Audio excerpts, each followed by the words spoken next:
Now we're going to move on to standing up.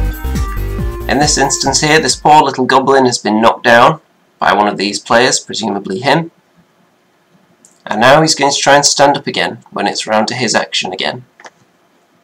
It is a 3 dice speed test, and as you can see, he has 2 players looking right at him, adjacent to him, so that means he's going to lose 2 dice, just like everything else.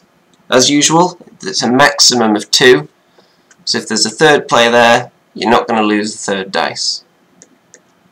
If this was a striker on the ground, he would gain a dice, because strikers are very nimble and they can stand up very quickly. However, he's not a striker, so he's stuck with 1 dice.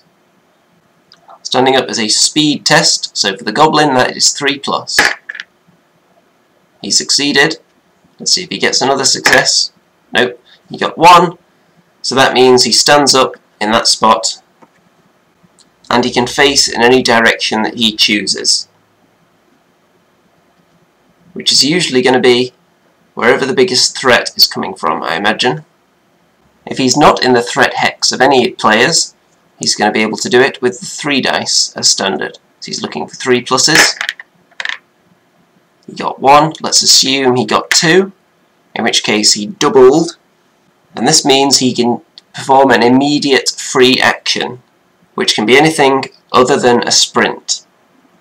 He could move 5 hexes, he could move somewhere and pick up the ball, he could even slam somebody. Not really advisable, but he could.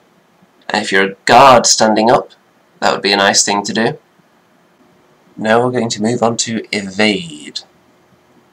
Now you may notice that the players have suddenly gained hex bases. This is because I already did and uploaded this part of the tutorial and then I spotted a mistake in it. So I've taken that one down and I'm going to put this one up instead.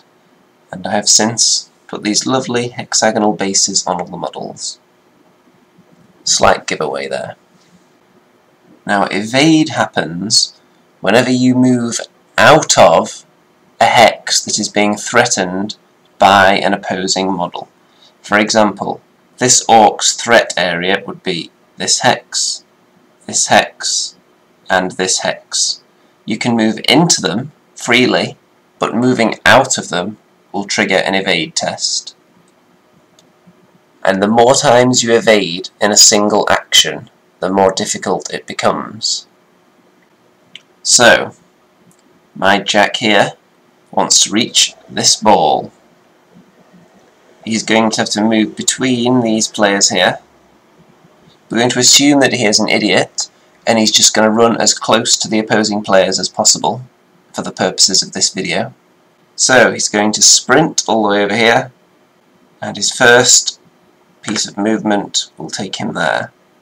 He is now in the orc's threat area. As soon as he moves out of this hex, it will trigger an evade test. And there he goes. He has triggered an evade test. Now, an evade test is a 3 dice speed test that requires 1 success, as usual.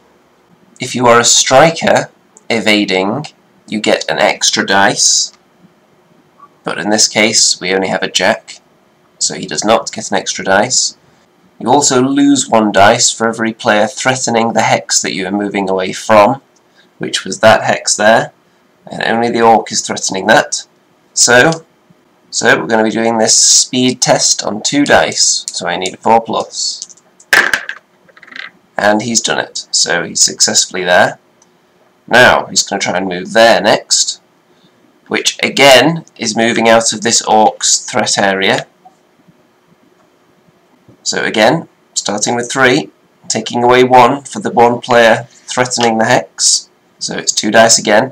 Now, because this is the second evade of the same action, I now need 2 successes.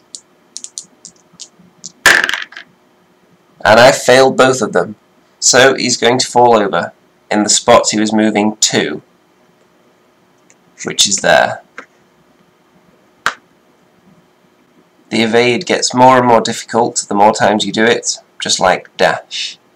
So let's just assume that he'd passed that test and got the 2 successes he needed. Now, going into the third evade test, he would now be moving out of this goblin's threat hex. So, he'd be losing 1 for the goblin, threatening the hex he's moving from. Now, he's down to 2 dice. Because this is the third evade of a single action, he needs 3 successes, which doesn't seem very likely. There are 2 ways he can succeed here. One is if he rolls some 6s and gets the chance to throw additional dice because of that, or if you add a coaching dice into it. If you haven't seen the coaching dice video, you should go and check that out, and I'll explain how they work in there. Well, that covers evade, and because I'm doing this horribly out of order, I've forgotten which video is next, so you'll just have to look at the playlist. Ta-ta!